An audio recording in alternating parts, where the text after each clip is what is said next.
G'day guys, how's it going? I'm Aaron Whitnell. This is ACW Sport, and here is everything that went down in week 30 of the 2017-2018 Premier League season, starting with the massive game at Old Trafford, Manchester United versus Liverpool, in what was the 200th competitive meeting between the two sides, and there was one standout player that stole the show, and it's a man who returned for Manchester United, who gave them all 3 points, scored twice, especially with a phenomenal first, Marcus Rashford.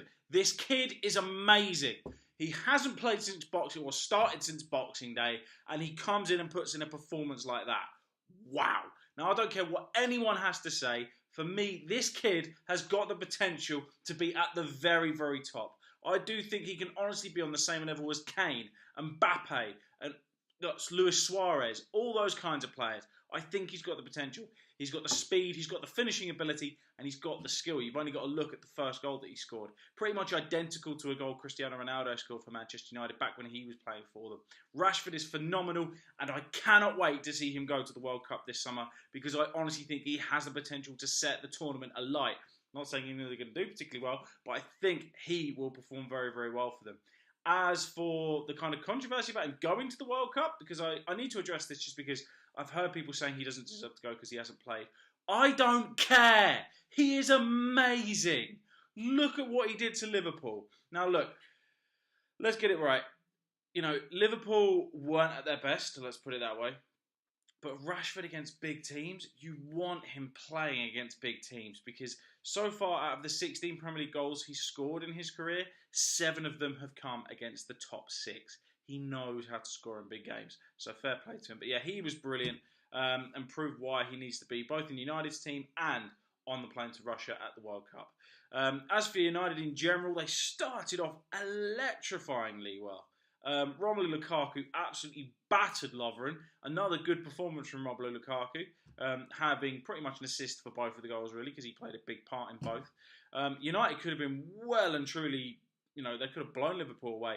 If Mata had scored the incredible bicycle kick he went for, then I honestly wonder what the score would have ended up being, because I think United would have just carried on rampaging Liverpool. But it wasn't meant to be. Jose decided he was going to shut up shop at 2-0. United sat off Liverpool a bit more in the second half. Liverpool came onto them. United only had something ridiculous, like 30% of the ball at Old Trafford, which is crazy when you consider it's Old Trafford. But that's Jose's tactics for you. At the end of the day, he gets the job done. United are second. They've got that cemented now. Tottenham are now their closest challengers, but we'll get onto them soon. But at the moment, so far, things are looking good for Manchester United in terms of how the season could finish. Because if they beat Sevilla in the week, they're through to the quarterfinals of the Champions League. And obviously, if they beat Brighton next week, they're through to the FA Cup semi-finals, which is massive. So, yeah, I honestly think Manchester United have a positive end of the season to look forward to. So did Liverpool. I just think they weren't quite at the races. United did shut them out. At the end of the day, it was a lucky goal that got Liverpool back into the game. I say they shut them out. They didn't really create any clear-cut chances. However, Liverpool did deserve to get at least one penalty in this game when Mane was fouled by Fellaini. How on earth the referee didn't give it as a penalty is beyond me, because it definitely should have been. But, yeah, I mean, the Valencia one, for me, it would have been a bit harsh, just because if that was given against your team, you'd also be very frustrated, because you can see Valencia didn't mean it. It was more ball to hand than actual handball for me. But like I said, the Mane penalty should have definitely stood. And in retrospect, it probably should have been 2-2, even though Liverpool weren't particularly great. But I do wonder what the score would have been if Jose had just kept on attacking, because United were tearing Liverpool apart. And as for Mo Salah, he was in Ashley Young's pocket the entire game. That's the quietest that I've seen Mo Salah in a Premier League game. And, yeah, I mean, for Manchester United, it was just a great Saturday. They're now 5 points clear of Liverpool, 4 points clear of Spurs. Liverpool dropped to 4th, and Spurs are now up to 3rd because of that defeat. United cemented 2nd spot. Now onto a game that sadly has grabbed attention for all of the wrong reasons. West Ham versus Burnley. Burnley were terrific, especially in the second half. They won 3-0 in this game. Goals, 2 from Chris Wood, 1 from Ashley Barnes, getting them the win. Fantastic finish from Ashley Barnes, by the way.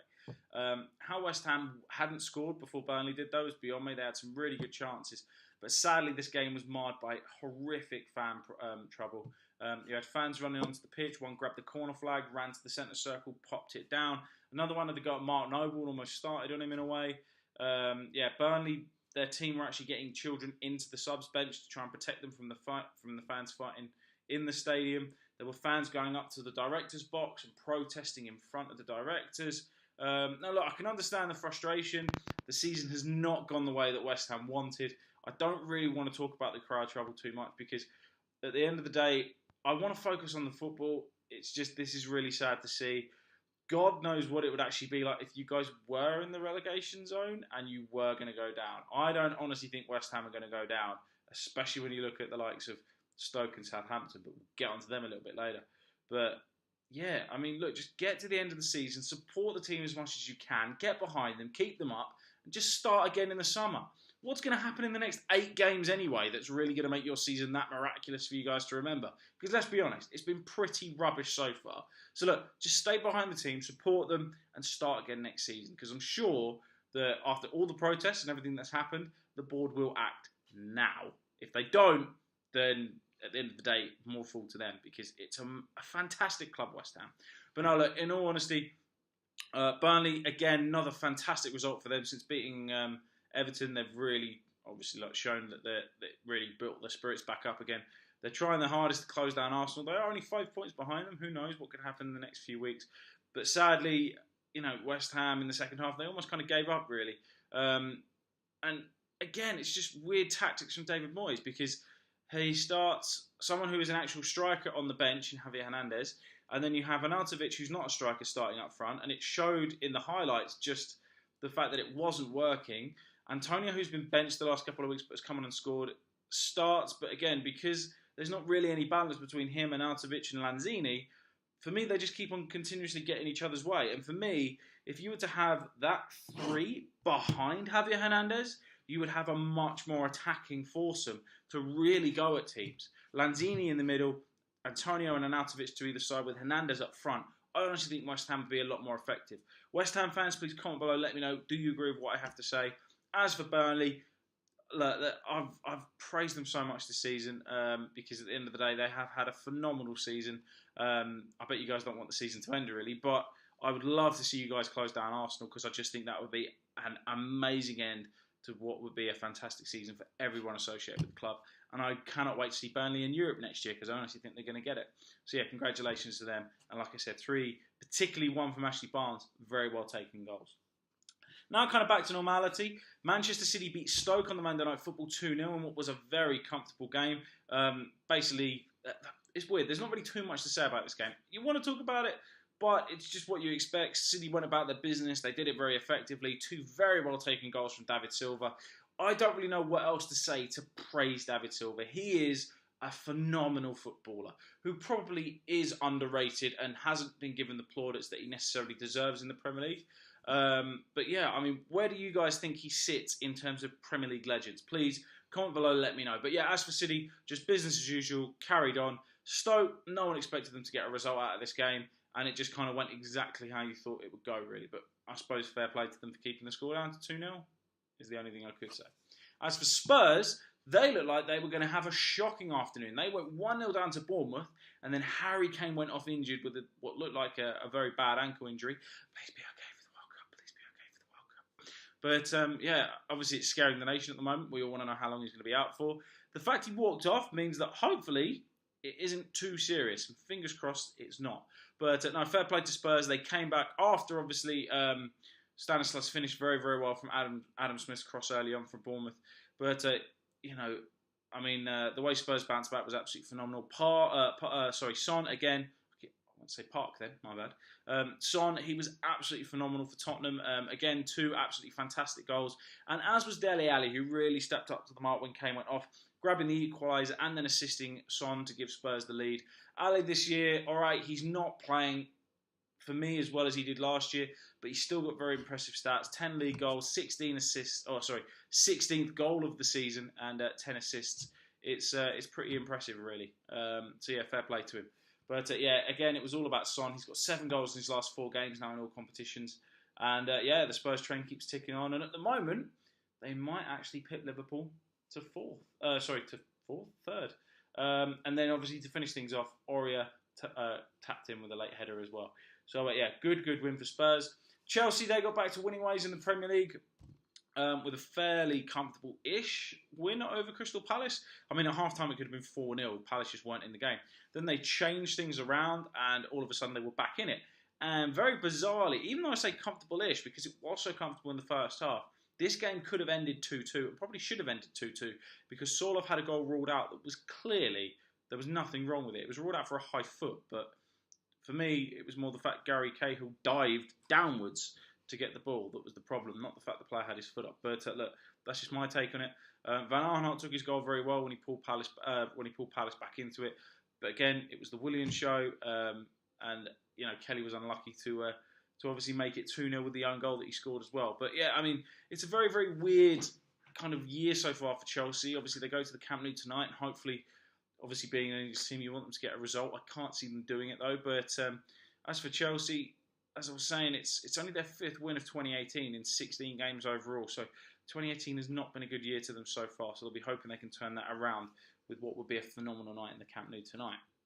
Another team that got back to winning ways were Arsenal with a pretty easy win over Watford, 3-0 in the end. Don't get me wrong, Watford did create chances, but it never looked like Arsenal were going to lose this game in what was sadly another empty Emirates Stadium, really, as much as they want to keep telling everyone that they had 59,000 people there, which is a load of rubbish. But no, this game is all about Petr Cech, because last week he was at fault for Arsenal's 2 goals. He openly admitted that. This week he stepped up and became the first goalkeeper in Premier League history to keep 200 clean sheets. And it was awesome to see because he did it in spectacular fashion, saving a penalty wonderfully from Troy Deeney, who, as you can imagine, was booed heavily by all of the Arsenal fans following his comments after Watford beat them earlier on this season, and he's been mocked ever since. But yeah, fair play to Arsenal, good win for them. Aubameyang and Mkhitaryan both on the score sheet. Ozil with yet another assist. It was Arsenal's 1,000th Premier League goal at home when Ozil set up Mustafi. And, you know, it's Arsenal's first clean sheet in 12, so a nice little confidence booster for them, and hopefully they can finish the season strongly.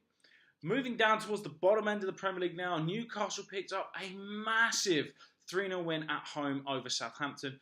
Going into the game, no team had fewer goals at home than Newcastle, and only West Brom had actually picked up less points at home as well. So, you know, it's weird because St James's Park is such a phenomenal ground, and the crowd there generally tend to get there behind the team so well. You would have thought Newcastle would pick up more points, but this game was all about Kennedy for Newcastle. He's been fantastic for them since he joined them from Chelsea on loan.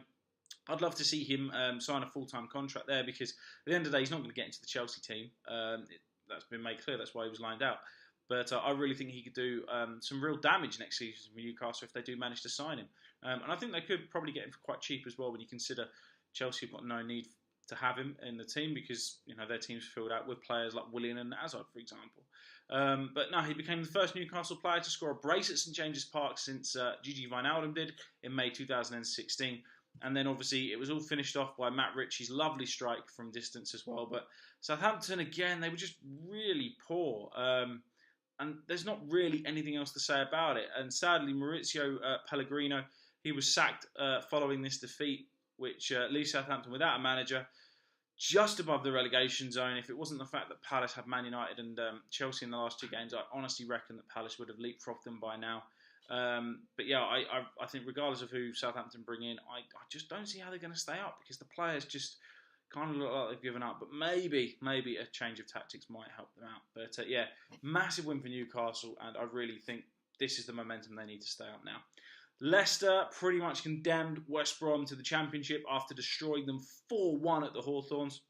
And that was despite West Brom taking the lead through Solomon Rondon earlier on. But then Jamie Vardy brought Leicester back into it with a contender for goal of the season. The way he plucked Mahrez's pass out of the air and finished unbelievably into the bottom corner was amazing. So fair play to Jamie Vardy for that, again showing his class. Then Mahrez got on in the act, making it 2-1 after finishing from Iheanacho's cross. Iheanacho then got on the score sheet, making it 3-1 with a header, and that was his first Premier League goal for Leicester, surprisingly. Hopefully this is the launch pad he needs to really kick on. And then Abora finished it off for Leicester with a very easy goal from a corner late on. But yeah, just another poor display from West Brom, really. And yep, they're going down. Pretty simple.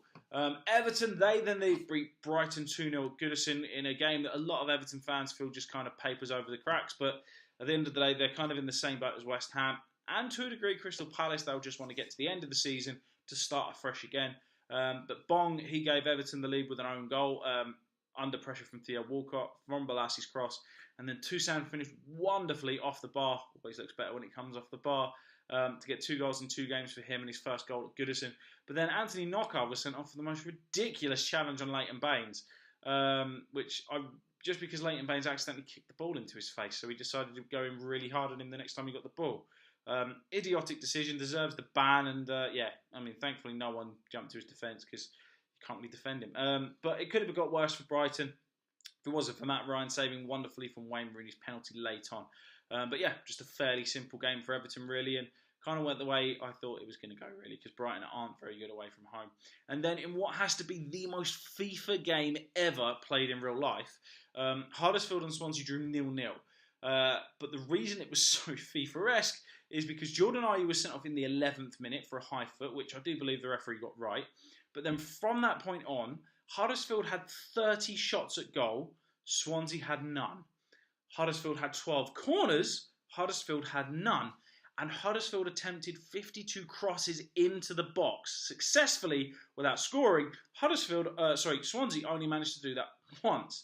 So, it was absolutely unbelievable. And just to top it all off, Huddersfield had 81% possession. Swansea only had 19. They were literally camped in Swansea's half the whole game.